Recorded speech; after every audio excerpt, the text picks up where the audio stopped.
Hey everybody, it's Pastor Megan here, and welcome to Bible Study That Doesn't Suck. I am pastor at Grace Lutheran in San Francisco, and these videos, along with others that help you to kind of faithfully get through times like these and ordinary times as well, are posted at virtualgrace.org. Today we're going to talk about the book of Romans. The book of Romans was really foundational in Lutheranism and Lutheran theology. It's one of the books that separates Protestants from Catholics, in part because that argument about whether or not after you are saved, you have to do all of the rules of Judaism or not is a central part of this book. Romans also is a book that I'm having us talk about and read right now, because if you are someone who has had a renewal in your faith, as sometimes happens in times of disaster, and if you're an LGBTQ person like me, the book of Romans might have been used to try to tell you that you are bad and wrong, and to lie to you and say that God could not or would not love you. And I don't think that is the case. One of the ways to make it really clear that Paul's writings aren't as aggressively grumpy as people have claimed in contemporary times, when they just take one tiny list to talk about the whole book as a group. And so by looking at Romans in a whole book as a group, it's a lot easier for us to be able to talk about some of the ways that Paul's writing has been taken out of context. Welcome, Jordan. Do you want to say hi to everyone and introduce yourself? Yes, hi. I was having some technical difficulties. Zoom was being really slow. Jordan Slappy, and I'm a first-year seminarian at PLTS, and I'm working with Pastor Megan at Grace. Yeah, and we have the same haircut, and we know it. It's fine. You're allowed to think that on the video. Some things are the same, some things are different. Just like deal with it. We're not wearing matching outfits today. That's good. No. So I was just kind of talking a little bit about the reason that I selected Romans. You might have guessed some of those reasons, it being foundational to Lutheranism, it being a document that was used against LGBTQ people, and one that people don't often just sit down and read the whole way through. And so that's kind of what my encouragement is for today. The background is that this text, most people believe that it was written by Paul. Paul wrote these texts prior to the earliest known writings of Matthew, Mark, Luke, and John. So Paul's letters actually are older than some of our other more famous New Testament texts. And so by reading them and understanding them, we can sometimes notice some of the places where that early Christian theology shapes the way they tell the story of Jesus. Like, so for example, if you knew at the end of my life I was going to become the Pope somehow through some like weird succession of miracles and things, you would tell the story of my life very differently than of my life I was going to be put on trial and kicked out of the church, right? Because you would put in the details of that story the like hints about how the story is going to end. And so by looking at some of these writings of Paul, which I think they believed are written between 55 and 57, we can see some of the hints that they wrote into that Jesus story to kind of show us how and why theology becomes what it does. This text, people, like, the biggest argument people have about it is whether it's a letter or an epistle. That's a super nerdy fight that I'm pretty sure most people don't care about. But Jordan's writing it down because Jordan likes nerdy fights like that. A letter is like meant for someone to like read in their own home. An epistle is like the exact same thing, but it's meant to be like read in the town square for everyone to listen to. I think this was meant to be read in a town square. And I think it's actually much more radical than most people give the letter credit for. One thing to know before we begin talking about this letter is, yes, there are parts of it that have been used in terribly anti-Semitic ways, particularly the parts where it's arguing like between people who are Jewish Christians in Jerusalem and people who are learning about the type of Christianity that Paul is spreading kind of throughout the Middle East and through Europe. And I don't think that anti-Semitism is justified if you read Paul all the way through the arc, but it certainly is something that gets made bigger in the Gospels, and it's something that gets made bigger in other letters. And so take note of that. Because there's like a million ways you could like go through Romans and read it. What I'm going to argue today, because I think it's an interesting way to read Romans, is that this letter is a letter to Roman soldiers who are converts in Christianity. We know that there are a number of Roman soldiers who were following Jesus because there's some archaeological evidence that they were, and because the way this Easter story has been told, like it says, all the people who were faithful, all the Jewish people who should have understood a rabbi, didn't get it at all. But when Jesus dies, a Roman soldier next to the tomb is like, yeah, dude's the Son of God, right? So we know that there is some ways that Roman soldiers were converting to Christianity. There is some argument that could be made that all of the writing in the book that is about like, well, all the Roman leaders knew Jesus wasn't guilty, but they had to kill him because the Jewish people were so insistent. And even the idea that the disciple named Judas, his name is Jew, is a part of that continuation of the narrative that those who were worshiping and who were arguing that you should remain Jewish, basically the Jerusalem disciples, the people who are the following James, the brother of Jesus. Here's a really thick book. You can read about it if you want to. It's too much. Don't do it. Don't read this thick of a book. Just come to a Bible study that doesn't suck and I'll tell you kind of what it says, right? So some of the scholars, this is from Robert Eisman, some of the scholars learned a lot when the Dead Sea Scrolls were uncovered about this community in Jerusalem that was Christian and faithful. They were following this very Jewish tradition. And so Paul does a lot of work to say, you don't have to be like the Jewish Christians in Jerusalem. Don't follow the disciples who were actually there. Follow me. I had an encounter with the resurrected Christ. Yeah, I know everything. Let's go. Right? So some of the ways that gets written down and acted out is to say we don't like anyone who's Jewish, and that's wrong and that's bad, and that's a part of this narrative that we have to untangle ourselves from. The book of Romans itself, I think, is going after something different. And so let's try reading it through the lens that Paul is writing to Roman converts, particularly Roman soldiers, and that Paul is being kind of a pastor to them. Any pastors or pastoral people out there, if you have ever said something like, if only people knew what I had done before I was a pastor, they might not like me either. That is not a way that a pastor is saying, I did terrible things. They probably didn't. I was very nerdy. Like I was like following more rules than there were, right? But it's a sentence pastors sometimes say to people as a way to make them feel less lonely, right? To make them feel a little less like they are so unredeemable that God could never love them, right? And so I think Paul is encouraging Roman soldiers to continue to be faithful. I think he's saying things like, oh, I was terrible too. And I think the reason he's doing it is because he's asking for something super radical. I think because the Roman soldiers, when they conquered people,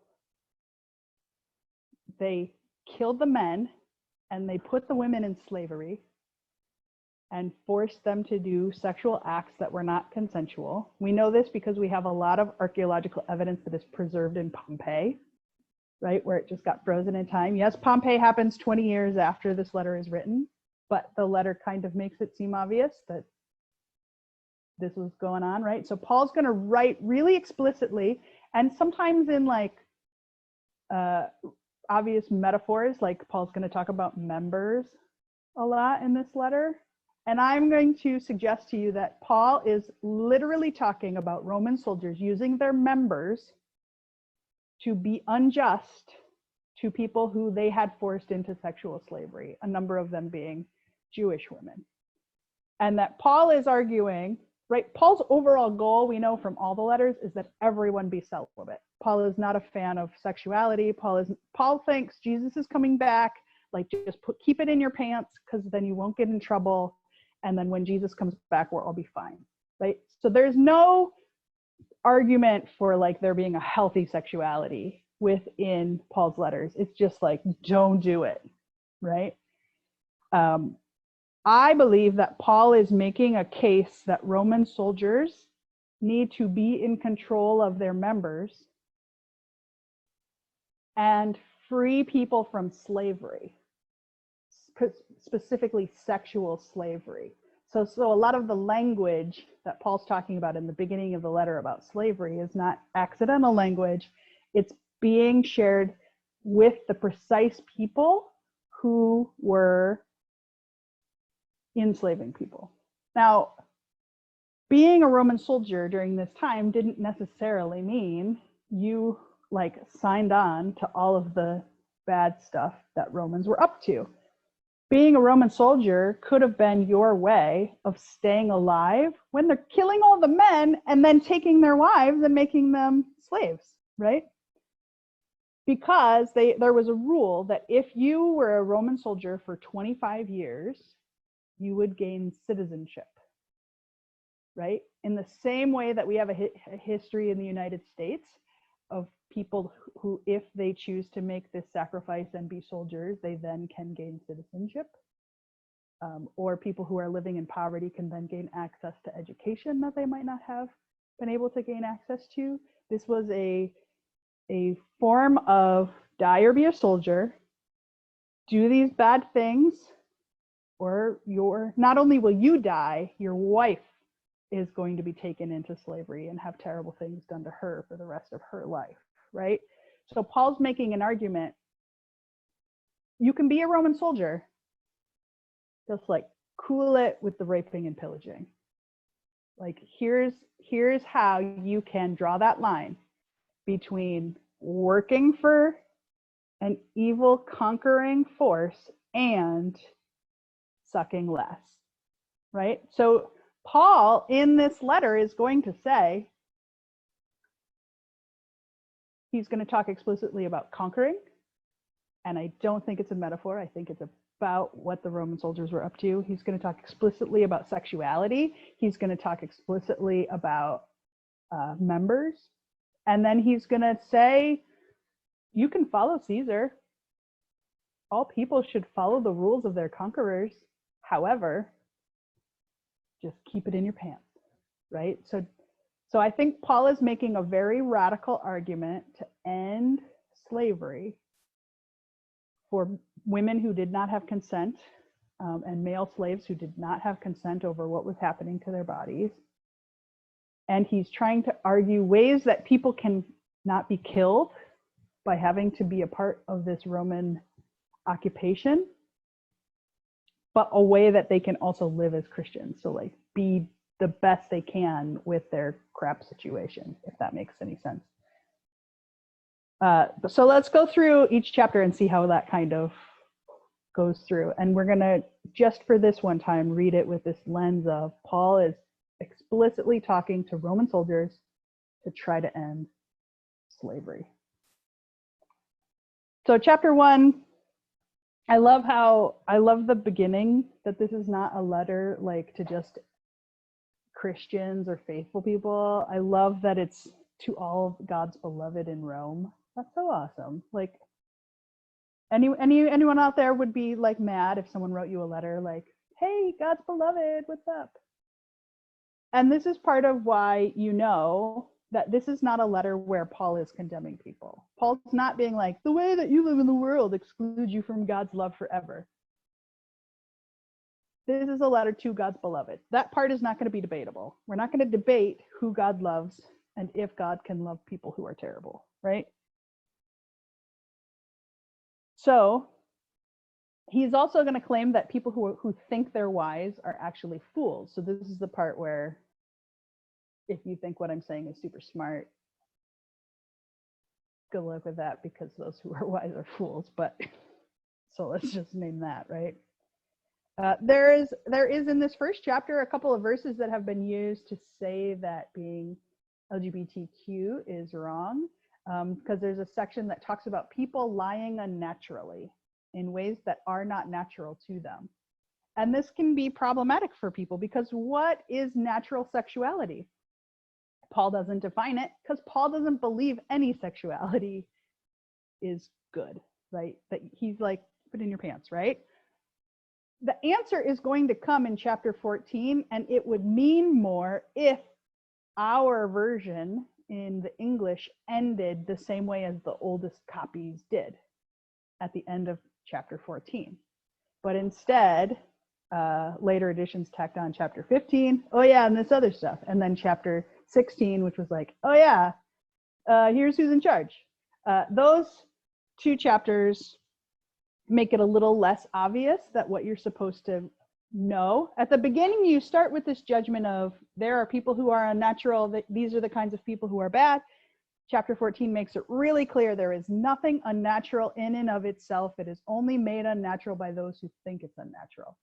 That is the verse that if you are an LGBTQ person, you memorize, so that when someone yells at you at a protest with anything having to do with Paul, you say Romans 14:14. It's easy to remember, 14:14, right? Romans 14:14. Nothing is unnatural in and of itself. It is only made unnatural by those who think it is unnatural. That whole chapter 14 is going to say, if you think it's unnatural, don't do it. Nothing is unnatural in and of itself. But if you think it's against the rules, don't do it, right? Don't force someone else to do something they think is unnatural. And so here's where the kind of answer has come for some people who have believed that LGBTQ people are born the way that they are, is to be able to just say, dude, this is natural to these people, therefore it is allowed for these people to do these things, right? I think Paul goes a lot farther than that, because he is consistently saying, dude, the rules don't apply to you, like, get over it. We know that because chapter 2 begins really in the same way chapter 1 was really clear, like, you are beloved by God. Chapter 2 is really clear. You all have screwed up. None of you have lived a life in accordance to the law. None of you have, like, and Paul's very explicit, all of you have screwed up sexually, right? All of you. Therefore, you have no excuse, whoever you are, when you judge others, for in passing judgment on another, you are passing condemnation on yourself, because you, the judge, are doing the same things, right? So in Paul's world, there is no one who's okay. There is no natural, right? There's no, yay, you did it, you passed, right? The idea is that everyone is a hypocrite. He talks very slightly about this, like, circumcision argument that's happening. He goes much further into it in Galatians. So if you're really interested in what Paul thought about that, you can read all about it in Galatians. I'm going to take a breath. Jordan, did you have any thoughts you wanted to say about chapters 1 or 2? No, I've definitely had the bit about lying naturally flung at me a few times, and 14:14 is one I keep in my back pocket. But yeah, it's interesting. I'm actually reading out of a translation I don't usually read, so I'm finding myself kind of even more frustrated by the fact that the translators went and took pains to, like, make explicitly homophobic a passage that wasn't necessarily. So yeah, those translations began in the King James version, because King James was known to have sexual relationship with men. And so during a time when it was against the law to tell the king you thought they were bad or you would be beheaded, they translated it into the Bible to try to make it really explicit. Yeah, but we do know from places like Pompeii and lots of different archaeology that the sexual misconduct that was happening during Roman culture looks zero like LGBTQ relationships that are happening now. Well, consent is key. Yeah, there was no consent. There were slaves. It was a time of, yeah, just terribleness, right? People did not have choice, and it was in part a part of a system of like worshiping this idea that you can just conquer anything you want. And so there's even archaeological remains that like in bakeries, they had like really sexually explicit imagery. And when the Christians would move in, they'd like plaster over them and try to live in accordance to like what Paul was asking them to do. And so like it was beyond like even what you would imagine. Like if you imagine whatever the part of town is where sexuality is a little freer, I think every city probably has one of those. It's not that.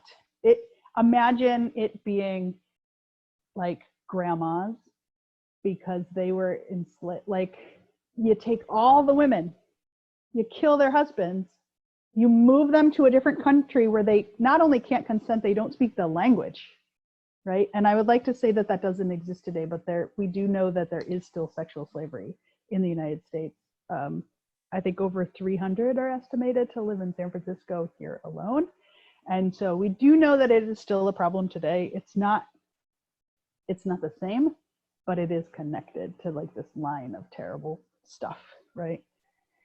Chapter 3 of the text says, because all people fall short, that Paul starts to say that we're justified by our faith apart from works of the law. Here, there's a really interesting metaphor where Paul starts talking about us being circumcised by faith, rather than to have it publicly done. I think what Paul is alluding to here is that in the same way that the Roman soldiers should stop conquering other people, it would have been something that would have caused the Roman soldiers to be put to death if they were discovered to be kind of marked on their body in a way that was very contrary to what was the allowed religions of that time. And so Paul's not arguing for anyone on any side to take giant risks that cause them to die in this text, right? There's other texts that encourage people to be martyrs. This is not that text. So Paul's arguing that circumcisions can be metaphor, right? Chapter 5, Paul kind of gives the rationalization for this kind of from the Beatitudes, that we all, like, the reason that we're not perfect is that our blessing comes through our iniquities, which I think is kind of an interesting way to think about it. So Paul gets the rap of being someone who's always shaming people for being bad. That's Corinthians. We're not reading Corinthians today, right? Corinthians, Paul's going to list out everything he thinks you shouldn't do. In the book of Romans, Paul doesn't judge people based on how they use their bodies. We just think that Paul said that because people who hold up signs quoting Paul do that, right? So in this text, Paul is going to say, blessed are those whose iniquities are forgiven. He's also going to talk about the covenant and the promise of Abraham. He does it in a way where he's explicit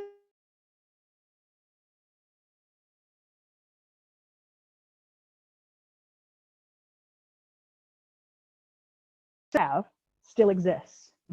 The promises of God never are dissolved, right? So there are ways each of these chapters have been used to argue anti-Semitism in the future, right? It becomes part of Holocaust rhetoric as well. these sections of Paul, Paul's very clear in this book, at least. You can't take away God's promise to, or the covenant. What Paul is specifically talking about is, what do people who are not born Jewish do? And how can this gift of Christ be a blessing for people who weren't raised Jewish? I think Paul is doing like what I talked about earlier. I think Paul is doing that dance of saying, if anyone has ever told you that you can't be a Christian because of how terrible you were as a Roman soldier, know that nothing can ever separate you from the love of God. Like, nothing that you did, though being a Roman soldier is terrible, is ever so bad that you can't be a Christian now, that you can't have a do-over, sort of, and that you can't make things better. So chapter 5, Paul is saying that the reason Christ died is for the ungodly. So again, like bringing home this point, sinful people get to be loved by God too. Don't give up on Christianity just because, you know, you've done bad things. And then Paul brings in the comparison with Adam, which is kind of, the reason I bring it up is not because I'm necessarily into the theology. There's a lot of writing in the confessions, the Lutheran confessions, that are like, Christ is the new Adam, hooray, that come from this text. Those make me a little more creeped out than in Paul's writing, because I like the idea that for those who have had a narrative of keeping women down in the church because Eve caused the sin, that's not what Paul says. The opposite. Paul's lifting up women in this text. And Paul is saying it was Adam's fault, not Eve. So there's that. Chapter 6, Paul's saying that the rite of baptism means that people are dead to their previous sin, right? Like an Etch-a-Sketch. You ever drawn on an Etch-a-Sketch and then you shake it and then it's gone? So again, Paul is just chapter after chapter saying, no matter what crappy things you did, God can still love you. And this is where chapter 6 is where Paul starts to have the puns about people's members as well. No longer present your members to sin as instruments of wickedness, which is the verses that I think is Paul kind of he's not saying it so explicit that he would be immediately put in jail for this letter, but he's saying it for sure in a way that the Roman soldiers would know they're talking about the ways that they're having sex. And then he starts to talk about slavery that had to do with sex, saying that it's not, he kind of turns it on his head, where the people who have been taken into slavery and have become sex slaves, he's arguing that they're not necessarily the ones who are slaves, but instead it's the Roman soldiers who are slaves to their impurity,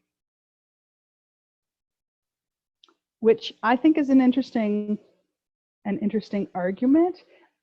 Maybe it's the closest we have to like addiction language. You are slaves to your impurity. You are using your sexuality in a way that you're not in control of it. The sexuality is in control of you instead of you being in charge of what you're doing. Which, you know, there you go. So this idea should be, what I would think is that if you're rhetorically saying this in a public space and saying that people who are overindulging in sex in a way that is abusive to other people, by calling that person a slave to impurity, you are invoking in them this way that their brain will say, I'm not a slave. I'm not a slave. Helping them have empathy for the people who are actually slaves around them. So I think rhetorically, Paul is calling them slaves so that they will have compassion for those they have made slaves. In chapter 7, it gets a little bit more explicit about that sexuality is the problem. So think about how the Romans were capturing women and making them slaves during this time. The death of a husband frees the wife sexually. And so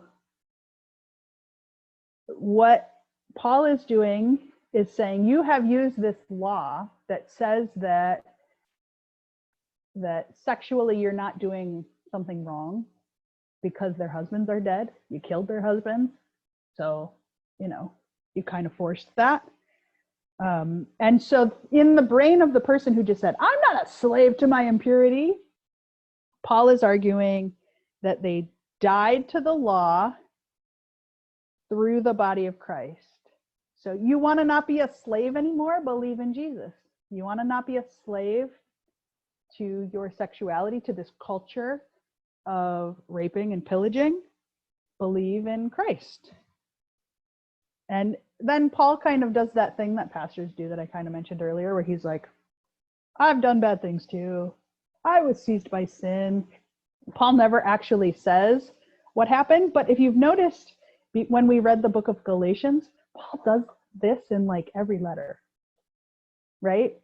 And the last letter wasn't about sexuality. It was just like, I have a thorn in my side and things are hard. I think it's just a thing Paul said to people who had a hard time with trying to figure out how many of the rules of God they should follow. There are some people who believe that Paul, when he was, prior to his Christian conversion, that he was a Pharisee, that he was a part of that rule following sect, and that his liberation then comes. So he's now kind of not promoting those rules anymore, which is interesting, because if he says, I was a slave to sin, what does that mean if his whole life was dedicated to like following way more rules than people needed to follow? We don't know. But we do know that pastors throughout all of eons try to say things to make people feel better and to help them feel like not alone in a situation. So I don't know if this tells us anything about the historical Paul. But Paul's going to argue, he's going to say very kind of explicitly, some people have used this portion, this is the part where the Catholics and the Protestant argue, because Paul's talking about like, okay, so you're free from the law, but does that mean you can keep on sinning and like be sexually terrible to everyone? And here Paul's going to use that metaphor of slavery, I think, because he's trying to make the Roman soldiers think about how wrong it is that there are people in sexual slavery. Paul argues, sin sells you into slavery. For I do not do what I want, but everything that I hate. He argues you have both good and bad inside of you, and you can kind of choose. There's like this war going on inside of you about what you're up to. With my mind, I am a slave to the law of God, but with my flesh, I am a slave to the law of sin. So if Paul has invoked in you this idea, I don't want to be a slave, I am a Roman soldier, that means that the way I'm going to not be a slave, I'm going to believe in Jesus rather than in the rules of the Torah, and I'm going to stop abusing people based on sexuality, the slavery to this culture of kind of taking people in. So Paul's holding this balance. The reason that it's never really been defined between the Protestants and the Catholics is because Paul really says both back and forth. He says, you're entirely free, stop sinning. You're entirely free, stop sinning. You're entirely free, right? And so Paul is saying both at once, and both can't truly be enforced, because I'm Lutheran, so I'm going to take the side of like, you're totally free, right? So you can't do both. So that's why there's some confusion. But if you keep reading, if it originally ended at chapter 14, and chapter 14 is really clear, like, this is how you do it, then I think Paul's argument ends with, dude, there's no rules. Just don't piss other people off and like be kind to your neighbors, right? Chapter 8, Paul's going to say, there's no condemnation for those who are in Christ, meaning that they are free from the law of sin and death again. And if you live according to the flesh, you will die according to the flesh. Now, I think that's Paul's allusion to STD, right? Just saying. But there is some really cool lines in here that are pretty. So you have to you couldn't really turn them into a beautiful song if you needed all the verses of chapter 8 to be in your hymn. But if you stole a couple of the verses of chapter 8 and you put them together with Isaiah 55, you could have a really beautiful song. I love this idea of all of creation waiting in eager longing. That's really beautifully written. In verse 21, he says, creation itself will be set free for its bondage to decay and will obtain the freedom and glory of God. All of creation is going to be set free, right? Here's where he should have said very explicitly, let go of your slaves, you jerks, because I think that would have helped us in Civil War era here in the United States. If Paul could have said it a little bit more explicit, all of creation will be set free. Stop having slaves, you jerks, would have been good. But no, didn't say it explicit. Guess he wanted to live for that next week, right? In verse 33, he says, who will separate us from the love of Christ? Will hardship or distress or persecution or famine or nakedness or peril or sword or the coronavirus? Oh no, it didn't say that. And then here's the part that we forget, because we so often quote those words, neither death nor life, nor principalities, nor things present, nor things to come can ever separate us from the love of God. We quote that all the time as a way to liberate everyone. But here's where I think Paul's speaking directly to Roman soldiers. No, in all things, we are more than conquerors. In all these things, we are more than conquerors through Christ who loved us. For I am convinced neither death nor life, nor things present, nor things to come can ever separate us from the love of God. He's talking about terrible things Roman soldiers have done. All the crappy things that they did, God still loves them and cannot be separated. And if we think about the level of forgiveness Paul's talking about being all the crap Roman soldiers did, we never even get to the point of arguing about LGBTQ people, right? Because it's so on a different level.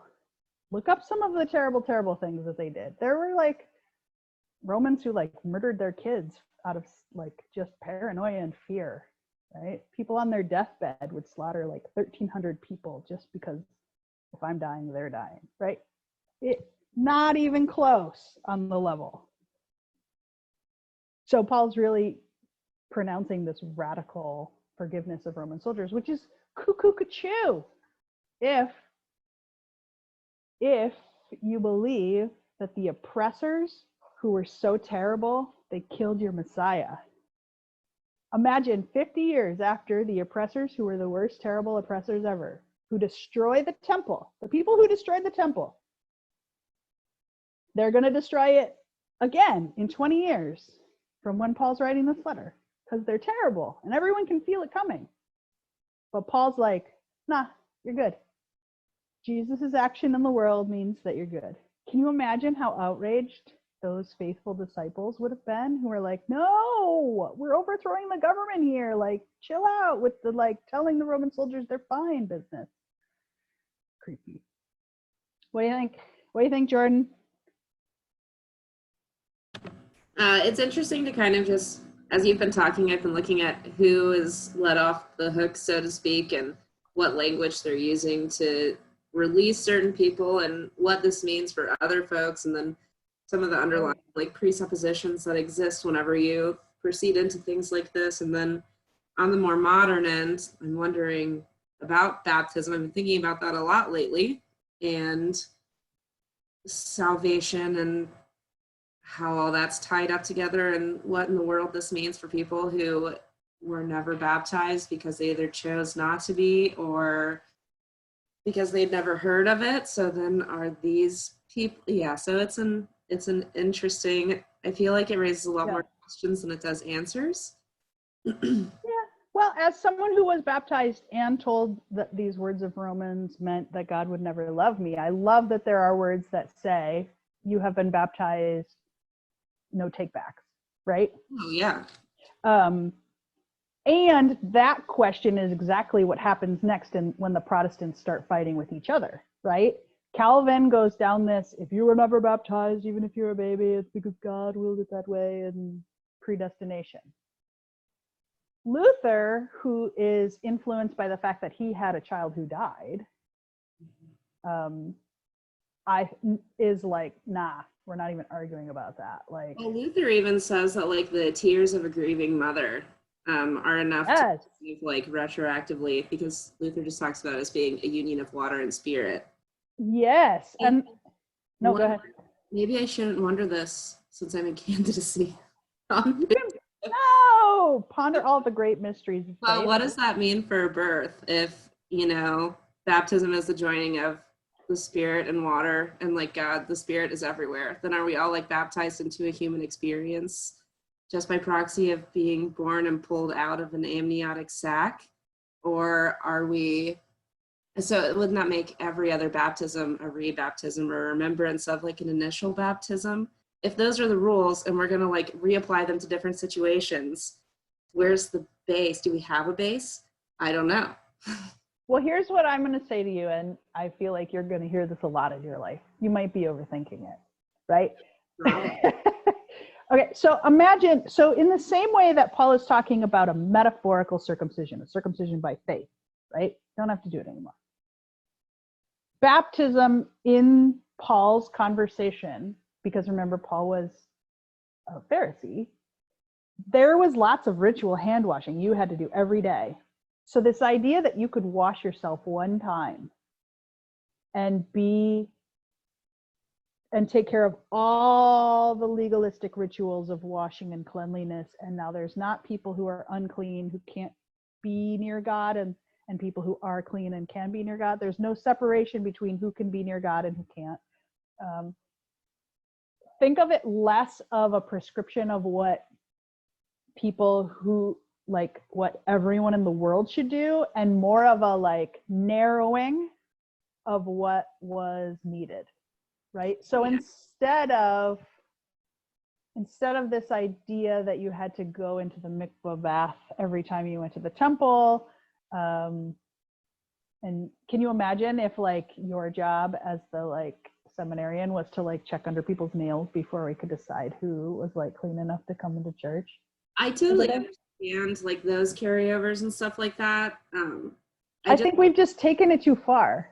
Oh, we've absolutely. taken it like all of creation. Paul says very clearly, all of creation is reconciled through Christ. Well, exactly. Right? We wondered if we're all reconciled through Christ and baptism is an integral part of this, then maybe that is our first one into this experience, and no one can take any of that away. I mean, that even goes for if we have to go, I don't know, with the predestination thing, maybe everyone is, or maybe we're too conservative with the people that we let out. It just doesn't or maybe baptism is a visible symbol of what God had already done. Maybe, yeah, I like that. I just feel like it's too much of a block into living a life. And I know that I think I overthink pretty much everything. But in the Lutheran book of worship, the way that we talk about baptism when it's with babies. So early ancient baptism rituals, you did stuff like spit on the devil and renounce evil, right? You can still do that depending upon who writes up the theology and which version of Lutheran hymnal books they use when you're baptized. Currently, so if you baptize a baby, we don't believe they believed anything. We believe that it's a community professing to have faith in that child, and a promise that we're going to raise that child in the Christian faith, right? So did the baby need to be baptized, or did the community need to make a promise to love that baby, right? It's hard to know. I don't know all the right answers, but I think those are all good questions. But I think for the purposes of Romans, if you just argued, neither death nor life, nor principalities, nor things present, nor things to come can ever separate you from the love of God, I don't think you say, well, but as long as you're baptized. Yeah, I don't know. Maybe it's just my own personal. I feel like a lot of people are talking about baptism and communion right now, and I'm just like, seriously. No one's going to thank us for having these discussions. Can we just mark them as like moot points and move on to? Yeah, well, and here's the thing is in chapter 9, Paul is lamenting that he was cut off from his community because of his faith. And so he is saying that he gets it, that cutting people off from community because of differences in how you understand rituals, differences in how you name and claim yourself, differences in what you do for your job. Paul's saying that he's against cutting people off from communities, that faith is the method of salvation, not any sort of work or thing that happens, right? And so chapter 10, Paul's going to also say that he wishes people like agreed with him, agreed with his faith, agreed with him that Christ is the end of the law. But there is a very long history of nobody caring what the right thing to do is faithfully. And I love that. I love that he quotes Isaiah, saying that like Isaiah is a great prophet, but everybody, even the faithful people who were with Isaiah, they were still disobedient and contrary, right? So I don't think there's been a history in the church where people had right ritual or when they like followed that ritual correctly, right? Chapter 11, he starts talking about how few those people are, and this gets misinterpreted and leads to a very best-selling Left Behind series of how many of the Revenant there are. And because he's talking about 7,000, he's talking about a historical event in the past, the number of people who didn't kneel to Baal. But it gets taken to mean in the future, God will only love 7,000 people. So it's fine that we're the only people who believe you should do whatever we say. I like that in chapter 11, Paul makes it really clear that the enemies of the Romans did not lose their covenant. This is the part we need to go back to over and over again, particularly I think 2 days ago, it was the memorial of the Holocaust in Jewish ritual. And so it's the one we need to keep saying never again to. And so in the same chapter, Paul says, the covenant of God cannot be taken away, but also, even if you don't do good things in the rest of your life, and Jesus has sanctified you by your faith, the gifts and callings of God are irrevocable. So it goes both ways. If the Romans accept the generosity of God's love, despite all the terrible things that they've done, then that also applies to the Jewish people who are mean to Paul, who are following the laws and don't agree with him. And I think, good for you, Paul. That's way more compassionate than people who hold up signs with quotes from you. But it's like this long, he does like 3 chapters of like, in history, people sucked, which is kind of true. And then he said, now, you don't have to do anything perfect in order for God to love you, but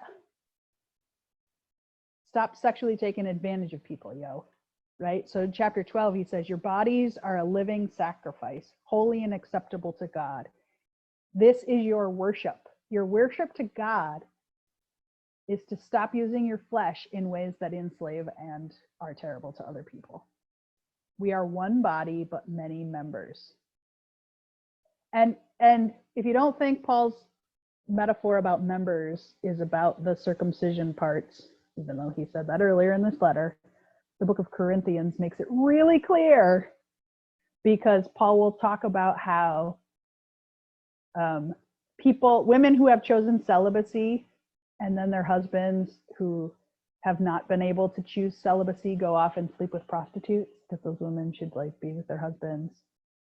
Because if one of the members of Christ is with a prostitute, it is like Christ is with the prostitute, right? So Paul's talking about members when he talks about people. He's not talking about church membership. He's not talking about gym membership.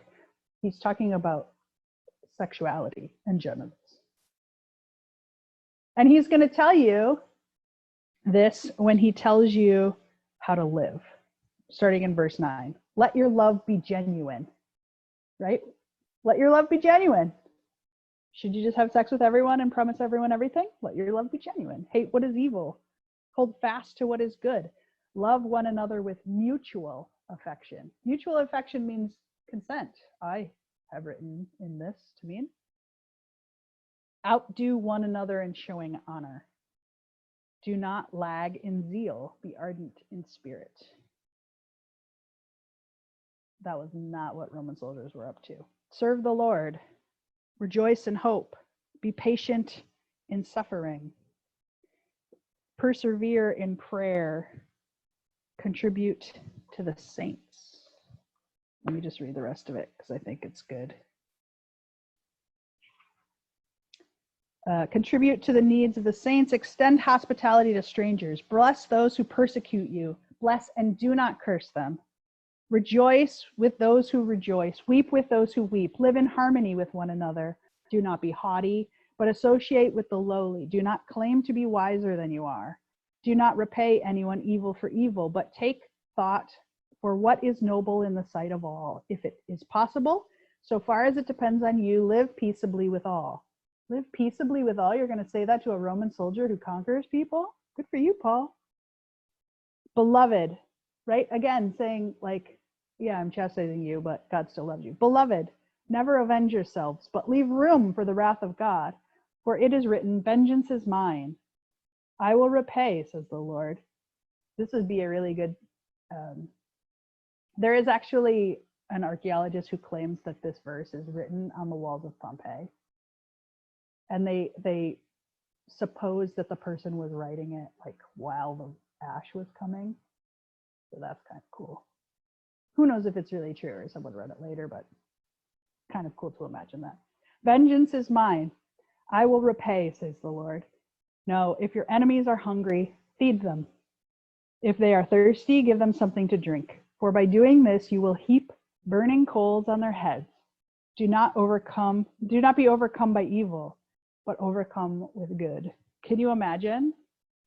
Why wouldn't you want the Roman soldiers to convert if what you were arguing with them is they should no longer be terrible, they should instead feed people who are hungry and bring peace to the world? What kind of chutzpah?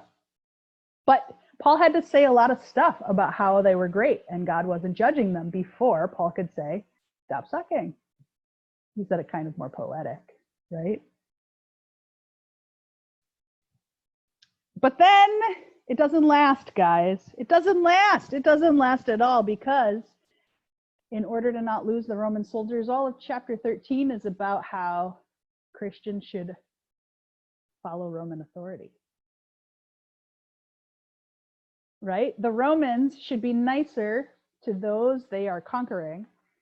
And then chapter 13 is going to say that those who are conquered should be subject to governing authorities.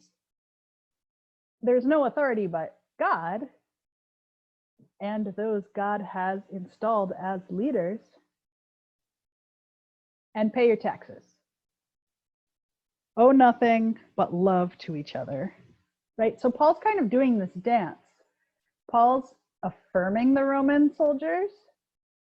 He'll say, do better, but also you're fine. Do better, but also you're fine. Do better. Oh, here's how you should do better. Here's a long list of shit you should do. By the way, I'm going to tell everyone else to like follow you too. Right? So he's given it to the Roman soldiers, but also saying like, it's fine, we'll pay your taxes. Whatever, no problem. What do you think about that, Jordan? Do you think Paul should have been all out down with the oppressors, or do you think it's okay that Paul is working from within the system? I think you have to work from within the system at a certain point. Like, I'm all for a rebellion that makes a point and sends a clear message and scares the pants off of the ruling class or whoever is being attacked at that moment. But I also recognize that there's humanity in the oppressors and that everyone has a story. I'm not always quite sure what I want to do with that. And sometimes I really just want to be nasty and be like, how are you freaking kidding me? Do we live in this world? But I don't know. I try to operate, and this isn't as cut and dry as I say it, but do you know better?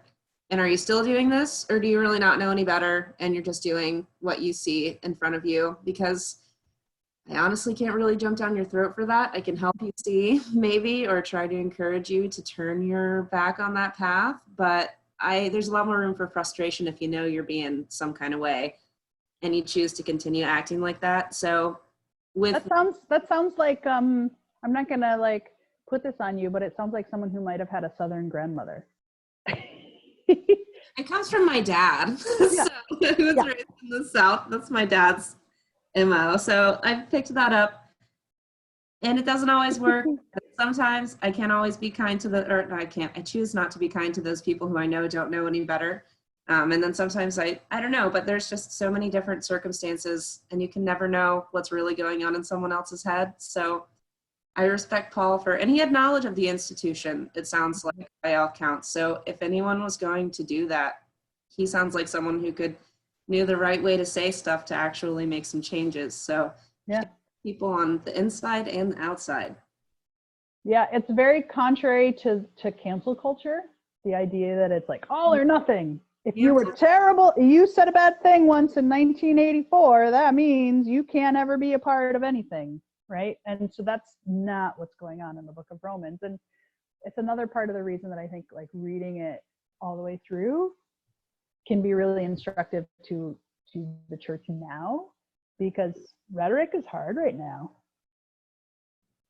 And you can't cancel people. There is no place, like there's no vacuum to send those people to go be awful in. Like you can say that they're canceled, but they're a human being that you're cutting off from community based off of something that they said. I mean, I don't know. It's kind of like when we send people to prison, you send them, they're still here. That's right. And existing. Right. So like, can you really? I don't know. I think it's kind of violent to do that, but it reminds me of your episode. Oh yeah. Well, I was going to say that we're getting kind of to the sweet spot now where Paul could just drop the mic and walk away if people didn't add chapters 15 and 16 arbitrarily to the end, right? Chapter 14 is kind of the money chapter that's just like, so imagine that the front door of our church had this sign quoted from Paul. Welcome those who are weak in faith.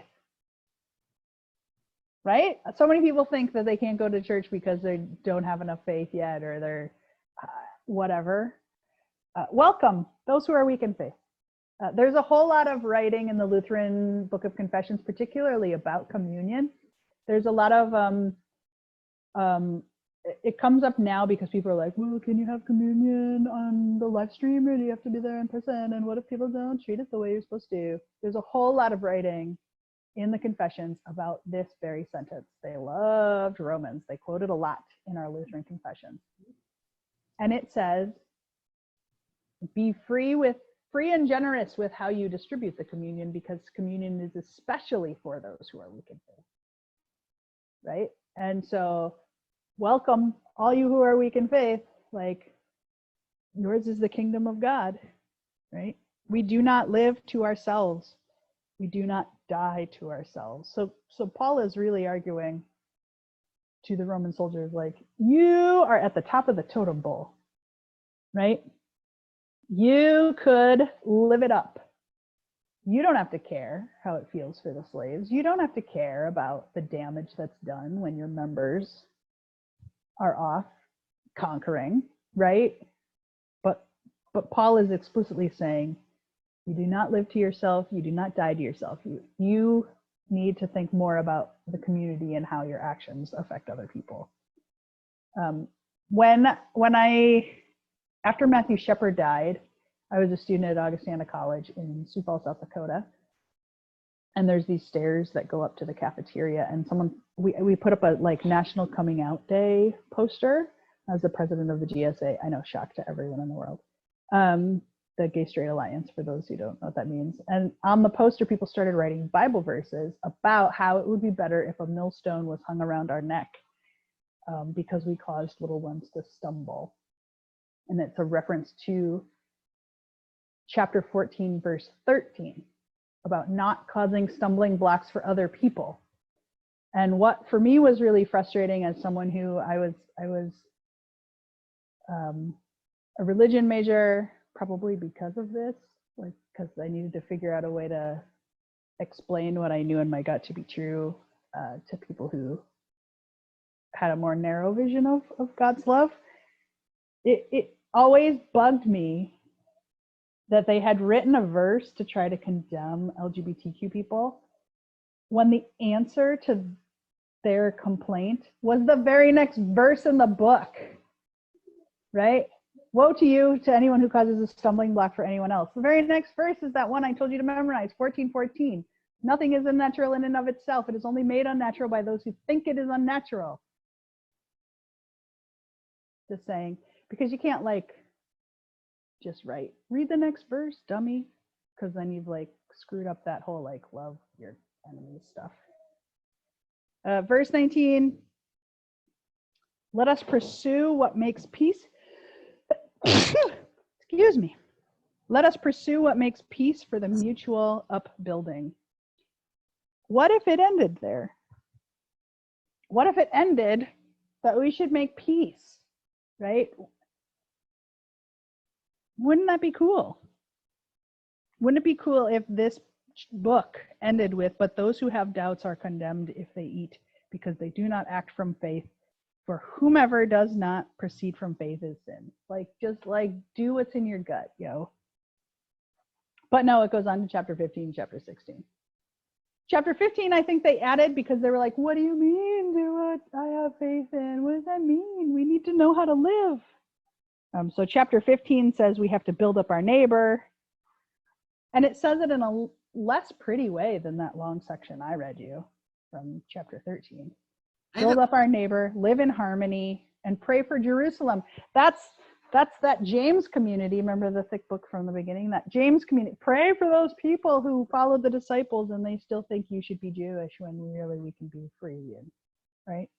Do people still assume that, since it's, I guess, generally known or understood that 15 and 16 were added later, assuming that you think Paul wrote this, is it assumed that he also wrote the last two chapters?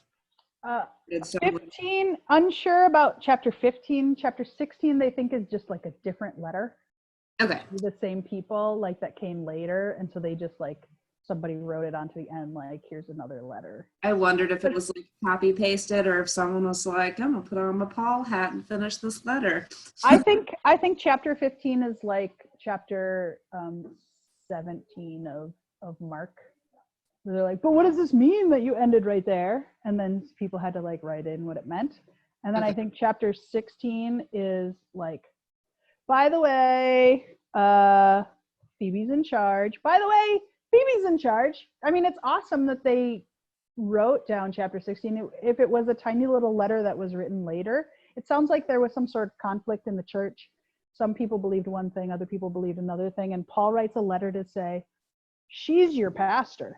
Now, remember, in ye olde translate the Bible times, anytime the word deacon happened, diakoneo, it was translated served dinner if it was for a woman, and minister if it was for a man. Same word, no reason to translate it differently aside from the imposed theologies of those doing the translating. So in chapter 16 in my version, it says, Phoebe will be your deacon. BS. It means pastor. Phoebe will be your pastor. I have deaconess. Deaconess. Ooh. Yay for the new movement of people who are deacons. Yay for the movement of new people who are deaconesses. I think deacons are awesome, but when it comes to erasing people whose job was identical to the men, knowing that women were leading this early Christian church, and then having like years where we pretend that didn't happen, I want to like lift that up now. But yay for Lutheran deaconesses as well. But I just love the like, and Priscilla I think was a teacher. Priscilla and Aquila is just like a fun names to say because they rhyme. But it's basically like just reminding us like, dude, fights happen. And then I love that they added a final doxology to the end, just because like that's how the letters are supposed to end. The end. So that's, you don't have to read it that way, but I think there's something important for the world we live in if you read the book of Romans from the perspective that Paul is writing to Roman soldiers to encourage them to end slavery and to end sexual slavery, and from the perspective of asking them to be kinder and bring peace. Because then it's a radical letter that is about restoring justice instead of it being a crappy letter that's used to just like hit people over the head with that we don't agree with. But hopefully reading it, have you read it from beginning to end before, Jordan? Like all in one sitting? A couple years ago for Letters of the New Testament class, but Yeah. it's been a couple years and I don't think we talked about it in one because a lot of things that we had to get past for a lot of different folks, so it took a couple days. So like chopped even still. Yeah. Does it change anything to like read it from beginning to end? Because I think if you pause too long in any one section, you overthink it, and then you presume that part is like more important rather than just Well, like. you also miss a lot of good stuff. Like Yeah. a lot of people, my classic go-to for why you should read all of something is John 3:16. I much prefer 3:17 to 3:16, but people just stop and just read that one chunk, or they read the chunk up to it and then don't finish it. And I'm like, you missed much. That becomes like a really, I don't care about John 3:16, but John 3:17 is something you can get behind. So, and for those who don't know it, John 3:16 is for God so loved the world that he gave his only son. John 3:17 is not to condemn it, but to save it. So that Jesus's purpose in the world is not to like point fingers and say who's bad, but Jesus's purpose is to like reconcile everyone, period, end of sentence. Just saying. So I like reading things all the way through. It's neat. It brings you, it's kind of like, I don't know. I mean, these were beautiful pieces of like prose in a lot of examples and like poetry. So they're like awesome threads that you don't get to see pulled all the way through something until you read it all the way through. I mean, it just makes it that much more, it makes the good parts that much better and the bad parts that much worse sometimes. It does make it hard not to giggle though when you find yourself at very fancy church functions and they are singing songs about how great the members of Christ are. If you understand that it's a There for the few genitals. Ruined for me. Sorry about that. Oh, it's just it's just one way to read it. You don't have to read it that way. Well, that and feet, you know. Ooh, yeah. Feet up in church now. I'm like, okay. Yep. Well, thank you everyone for watching any parts that you watched of today's Bible study. I hope it at least passed some time for you. Perhaps it made you think about Romans differently. Perhaps it inspired you to want to read the whole thing. Or perhaps we just like passed some time and during that time you didn't think about other yucky stuff in the world. Regardless of why you're here, know that I love you, that God loves you, and there's nothing that we can do or that you can do to ever screw that up in the future. Take care, everybody.